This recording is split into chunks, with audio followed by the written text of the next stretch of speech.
Spain का शहंशाह रॉडर्क बहुत जालिम और खुदगर्ज ईसाई हुक्मरान था। जब उसको हुक्मरानी मिली तो उस वक्त उसकी उम्र 80 साल थी। जंगी लिहाज से वो बहुत तजुर्बाकार और ज़हीन आदमी था। उम्र के आखिरी दिनों में बादशाहत मिलने की वजह से वो निहायत मगरूर और खुदगर्ज हो गया था। स्पेन में हुकूमत के अपने रस्म रिवाज थे, जिसके आदाब में शामिल था कि गवर्नर, अमीर, रईस, शहर के हाकिम, मुशीर और उन जैसे अहम अफराद अपनी औलाद को जवान होने तक शाही महल में रखते थे, जहां शाही आदाब सिखाए जाते थे। लड़के बादशाह और लड़कियां मलिका की खिदमत में रहती थीं। एक दिन स्पेन का एक ईसाई सरदार काउंट जोलियन अफ्रीका के मुसलमान गवर्नर मूसा बिन नुसैर के दरबार में आया और रोते हुए इल्तिजा की, ऐ मुसलमानों के बहादुर हाकिम, मेरी मदद करो। मुझे मेरे बादशाह ने बर्बाद कर दिया है। वो मेरी इज्जत का दुश्मन हो चुका है। बराए मेहरबानी मेरी मदद करें। मूसा बिन नुसैर ने निहायत इत्मीनान से कहा, जोलियन, तुम अपने हालात निहायत सुकून से बताओ, तुम्हारी हर मुमकिन मदद की जाएगी। मूसा बिन नुसैर ने काउंट जोलियन को तसल्ली देते हुए कहा, अब तुम हमारी पनाह में हो और जो शख्स हमारी पनाह में आ जाता है उसकी हिफाजत करना हमें खूब आता है। जोलियन ने फरियाद की, ऐ मुसलमानों के गवर्नर, आप फौरन स्पेन पर हमला कर दें।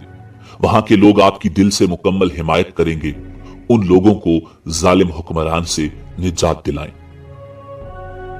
मूसा बिन नुसैर ने काउंट जोलियन से असल बात पूछी कि रॉडर्क इतना जुल्म क्यों करता है और तुमको उससे क्या खौफ है। जोलियन ने बताया, चूंकि उसके इलाके में तमाम ओहदेदार अपनी औलाद को शाही महल में भेज देते हैं ताकि वो शाही आदाब सीखें। उसने बताया कि मेरी बेटी फ्लोरेंडा ने शाही महल में परवरिश पाई थी। उसूली तौर पर रॉडर्क को उसे अपनी बेटी समझना चाहिए था, मगर उस 80 साला बूढ़े ने मेरी बेटी से शादी करने का ऐलान कर दिया है। मैं उस ताकतवर हुक्मरान का मुकाबला नहीं कर सकता, इसलिए मैंने एक कामयाब चाल चली और रॉडर्क के दरबार में हाजिर होकर दरखास्त की कि मेरी बेटी अपनी मां से मिलना चाहती है और मेरी बेटी की मां इसकी जुदाई में सख्त बीमार है। वो मरने से पहले अपनी बेटी को एक नजर देखना चाहती है। जालिम ने मेरी बात का यकीन कर लिया और मेरी बेटी को मेरे साथ जाने की इजाजत दे दी।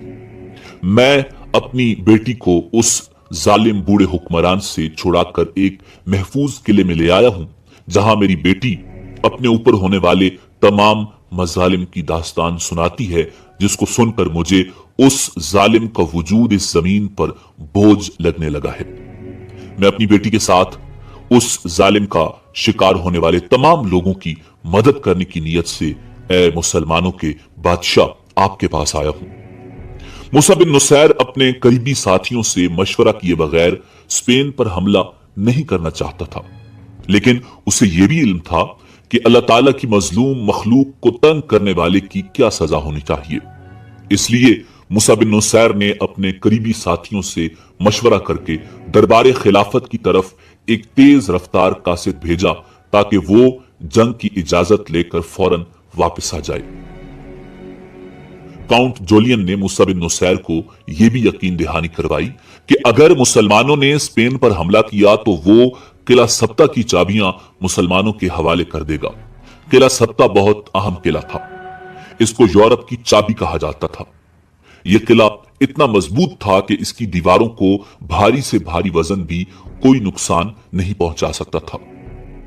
मूसा बिन नुसैर ने काउंट जोलियन को हर मुमकिन ताउन की यकीन दहानी करवाई और दरबार खिलाफत में रवाना किए हुए कासिद की वापसी का इंतजार करने लगा।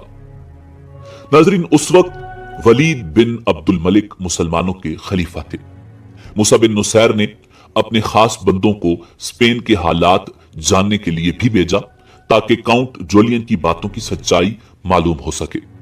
अगर स्पेन के हालात वाकई बहुत खराब हैं तो फिर पूरी तैयारी के साथ स्पेन पर हमला किया जाना चाहिए। इस तरह इस्लाम को स्पेन तक फैलाया जा सकता है और जालिम के जुल्म का शिकार मजबूर लोग भी निजात पालेंगे। स्पेन पर कई सौ साल तक किसी ने हमला नहीं किया था। स्पेन के हुक्मरान समझते थे कि उनके पास ऐसी ताकत है जिसकी वजह से कोई भी उन पर हमला नहीं कर सकता। फिर वहां की आबो हवा भी कुछ ऐसी थी कि गैर मुल्कियों को रास नहीं आती थी, इसलिए स्पेन पर हमला करने की किसी को जरूरत नहीं थी। लिहाजा स्पेन के लोग खुद को गैर मुल्की हमले से महफूज समझते थे और दिफाई इंतजामात पर कोई खास तवज्जो नहीं देते थे। मूसा बिन नुसैर ने खलीफा इस्लाम को स्पेन पर हमले की इजाजत देने की दरखास्त तो कर दी थी, मगर उन्हें हालात स्पेन पर हमला करने की इजाजत नहीं दे रहे थे, क्योंकि सिंध में राजा दाहिर ने मुसलमानों को कैद कर लिया था और खलीफा इस्लाम के लिए आने वाले तहाइफ से भरे बहरी जहाज भी लूट लिए थे। राजा दाहिर से मुकाबला करने के लिए उन दिनों मोहम्मद इब्ने कासिम की सरबराही में इस्लामी फौज दमिश्क से सिंध की तरफ रवाना हो चुकी थी। इसलिए मूसा बिन नुसैर के दिल में ख्याल आया कि खलीफा इस्लाम स्पेन पर हमला करने की इजाजत नहीं देंगे। मगर जब खलीफा इस्लाम को सारी सूरत हाल का इल्म हुआ तो उन्होंने जवाब दिया कि मजलूम की हिमायत करना हमारा दीनी फरीजा है। काउंट जोलियन ने हमसे मदद तलब की है, इसलिए काउंट जोलियन की मदद की जाए। खलीफा इस्लाम वलीद इब्ने अब्दुल मलिक ने उस मुहिम के लिए मूसा इब्ने नुसैर को फौजी मुहिम का मुकम्मल इख्तियार दे दिया। मूसा बिन नुसैर की सोच के बरक्स खलीफा इस्लाम के जवाब ने उन्हें हैरान कर दिया। इजाजत मिलते ही उन्होंने स्पेन पर हमला करने की तैयारी शुरू कर दी। हर सिपाही उस मार्का पर जाने के लिए तैयार हो गया और उनका सीना जोश से भर गया। हर सिपाही स्पेन के खिलाफ लड़ने पर खुशी से राजी हो गया। सबका ख्याल था कि उस मार्का के लिए कोई बड़ा लश्कर भेजा जाएगा, मगर स्पेन के ताकतवर बादशाह का मुकाबला करने के लिए सिर्फ 7,000 सिपाही भेजने का फैसला किया गया। ताकतवर और अजनबी मुल्क के मुकाबले में सिर्फ 7,000 सिपाही बजाहिर बहुत कम थे, मगर मूसा बिन नुसैर ने ये 7,000 सिपाही ऐसे चुने थे जो बहादुरी और वफादारी में अपनी मिसाल आप थे। अब सवाल ये पैदा हुआ कि 7,000 सिपाहियों की कयादत कौन करेगा। इस्लामी फौज में सैकड़ों तजुर्बाकार और दलेर सिपह सालार मौजूद थे, जिन्होंने मूसा बिन नुसैर से दरखास्त भी की कि उनको सिपह सालार बनाया जाए। खुद मूसा बिन नुसैर का सगा बेटा उस मौका पर सालारी का उम्मीदवार था, मगर मूसा बिन नुसैर ने उस मौका पर ऐसा फैसला किया जो तारीख में अनोखा फैसला था। उन्होंने स्पेन को फतह करने के लिए 7,000 सिपाहियों के लश्कर का कायद एक ऐसे शख्स को बनाया जो नौ मुस्लिम बर्बर और आजाद करदा गुलाम था। वो गुलाम खुद उस फैसले पर हैरान था। उस खुशनसीब इंसान का नाम तारिक बिन जियाद था।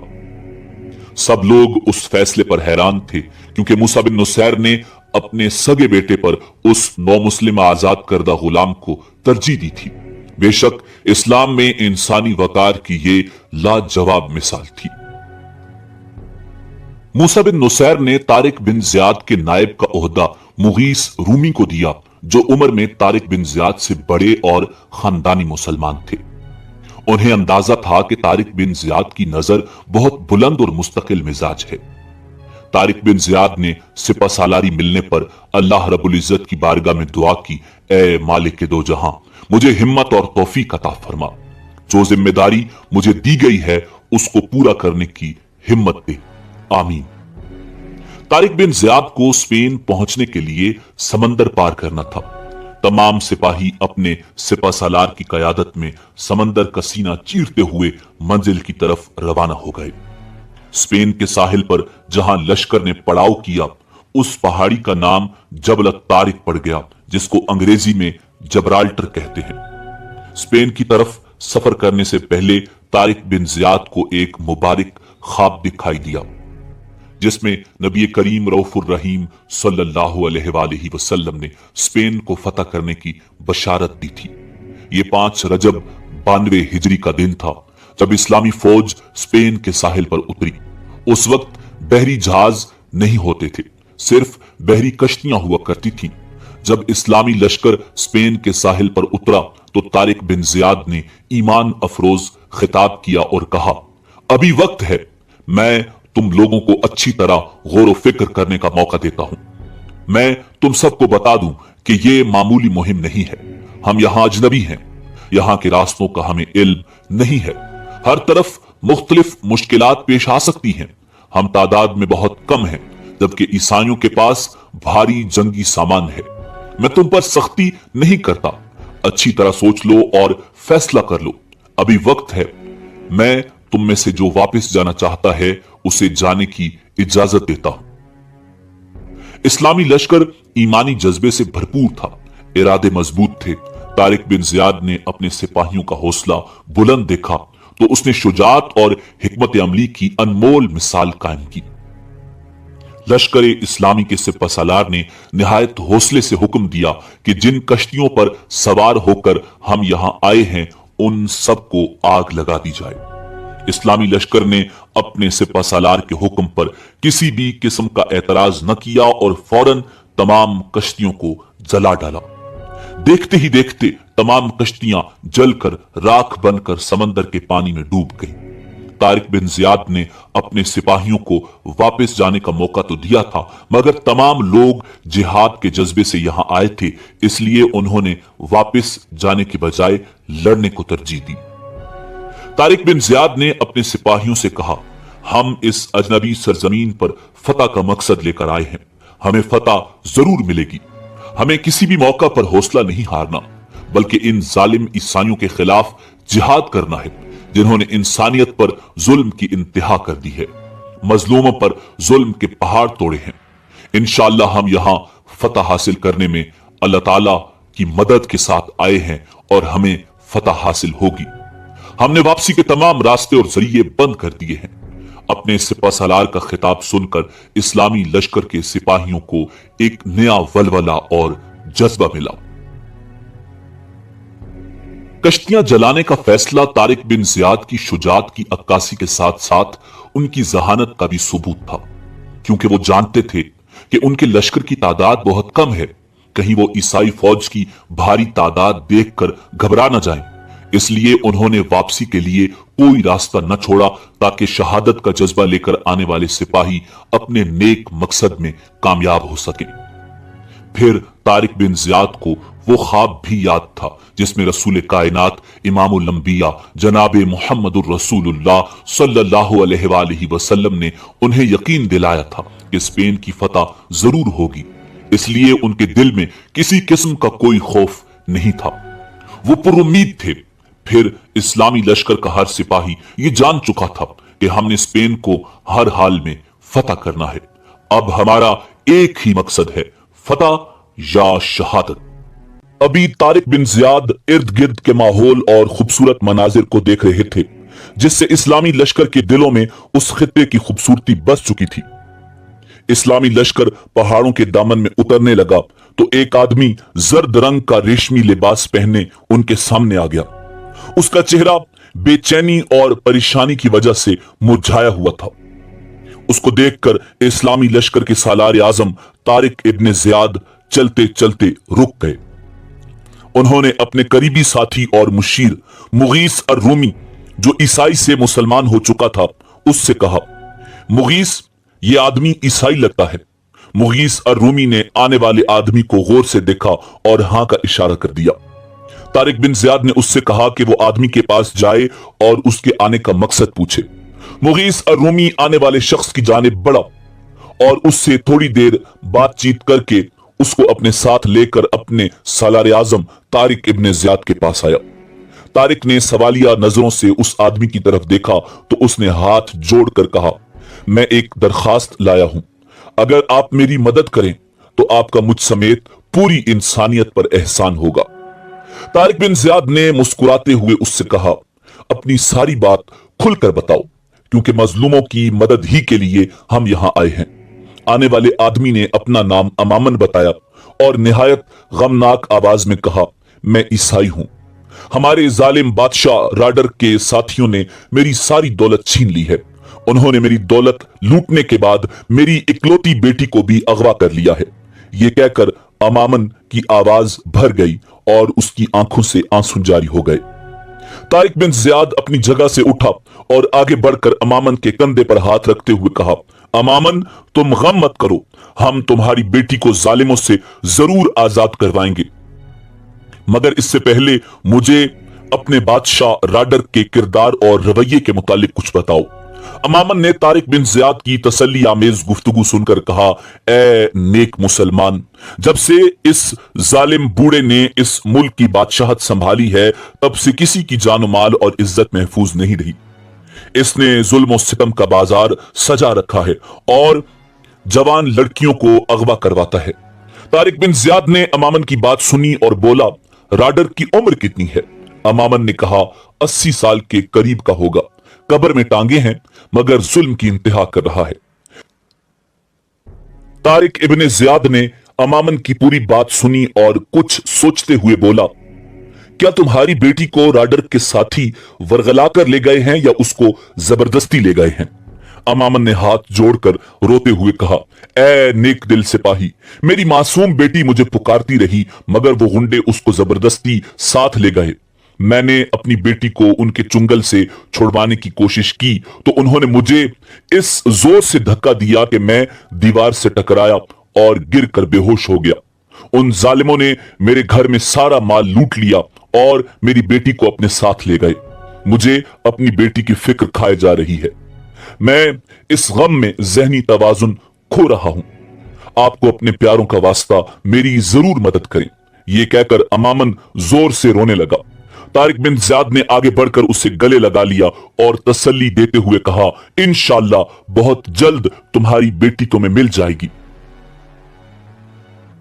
अमामन ने ये अल्फाज सुने तो चेहरे पर मुस्कुराहट लाते हुए बोला, हुजूर, मैं उस दिन जब बेहोश हो गया तो मुझे ख्वाब में एक बुजुर्ग नजर आए थे जिनकी सफेद दाढ़ी थी।